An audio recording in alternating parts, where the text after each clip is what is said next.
Have you ever imagined a world without rules, with no limits on wars, massacres, or destruction? In the early 1940s, the planet was in flames, entire cities devastated, millions of lives wiped out, families destroyed, and the question no one wanted to hear: how could humanity descend into such destruction?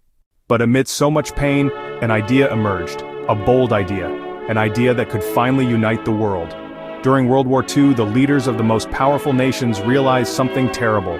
War could no longer be the only answer. Something new had to be created, something greater than any country, greater than any army.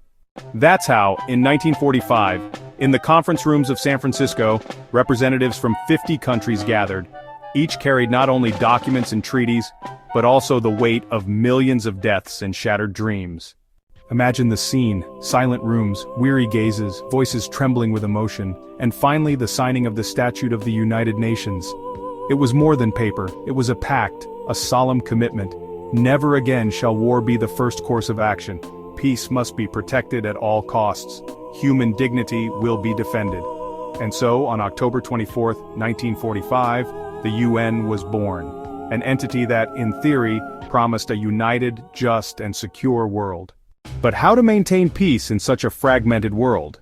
The UN was structured strategically: the General Assembly, where all nations have a voice; the Security Council, with 5 powerful permanent members; and the veto power that could change the course of wars; the Secretariat, led by the Secretary-General, guardian of the entire system; and the International Court of Justice, where disputes between countries could finally be resolved without bloodshed.